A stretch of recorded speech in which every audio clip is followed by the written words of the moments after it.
right, FightHype.com here with the father and trainer of WBC lightweight champion Bill Haney.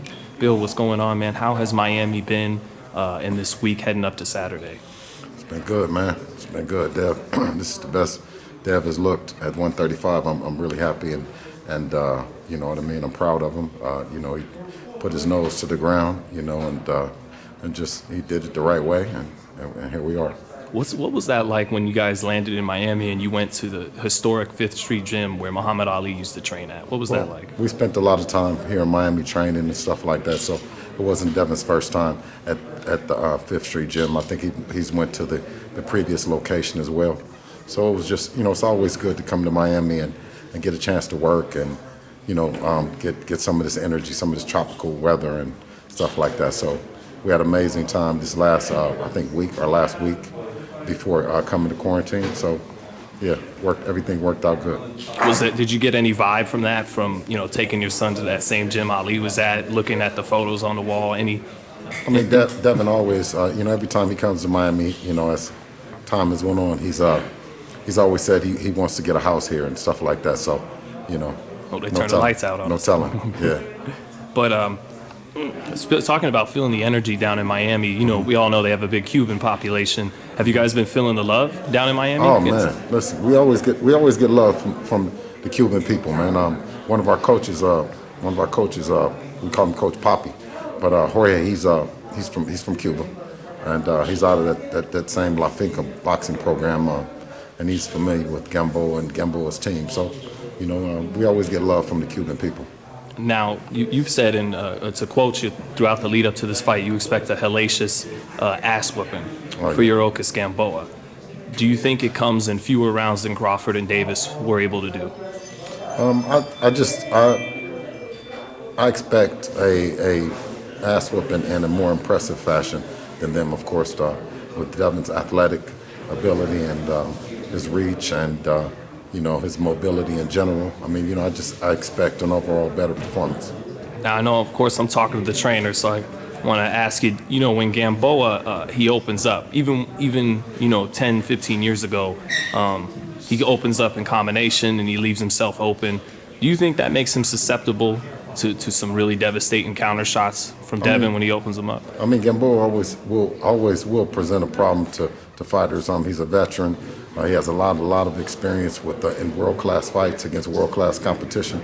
So you can expect to see things that are not traditional, you know, somewhat awkward, you know. So it's just, you know, another level and for Devin to get through and get past, and I expect him to get through with flying colors. And just to, you know, close on any X's and O's stuff, do you think that, if you can disclose it, Bill, do you think that length and jab disarms Gamboa first before the heavy artillery comes? Yeah, well, the speed, the length, and everything, it'll be a combination of them that I'm sure will present all the problems in the world for Gamboa and show him that, you know, he's in the ring with nothing that he's ever seen before. Right, and Tank actually mentioned even after his fight with Santa Cruz, one thing you got to watch out with Gamboa is he'll catch you sleeping on the inside if you have a lull. So is that something you guys have looked at too? I mean, we're prepared for anything that he comes, and I'm confident that Devin will make the adjustment when needed. What did you think of Tank's performance over the weekend, Bill? You know, I didn't initially watching it, you know, as a fight fan.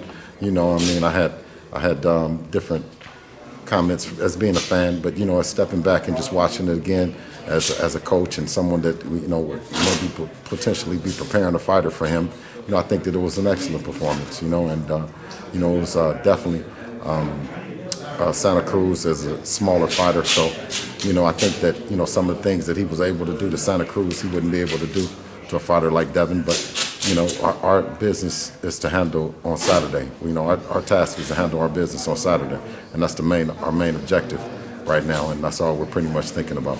Do you think that because Santa Cruz went 6 and Gamboa went 12, that it elevates Gamboa heading into Saturday night as an opponent for Devin? Well, like I said, you know, Gamboa himself and his credentials, being a unified world champion, being a Olympic, two-time Olympic medalist, and, you know, and alike, he's something that we prepared very diligently. We don't take him lightly, and we just expect to, you know, handle this business and then we'll go from there. Do you embrace the comparisons between whatever Devin's able to do Saturday and what Tank did, or is it more of a case of you can't compare styles, make fights, that kind of thing, or is it? Oh, initially, yeah. When we're going into it, when we're making the fights, it's all about those kind of things. But as closer that we get to the fight, we narrow down and focus in on just the man that we have at hand. And that's Gamboa. So we kind of do a lot of just situational, training, situational thinking, game day, thinking and preparation, and we just kind of exclude everybody and everything else and just focus on now. It's the real time, and it's actually him. And he's here. He's made weight. He's passed all his COVID tests. He came to the press conference, so it's getting more and more closer to the fight actually happening. Sense anything from the veteran today at the press conference? He's ready to go, or? No, I think if we were going to tour with him, the veteran that he is, and looking for anything, I think that would be we would be underestimating him. So we just kind of take it in and just watch him, pay attention, and just look forward to seeing him again on the scales.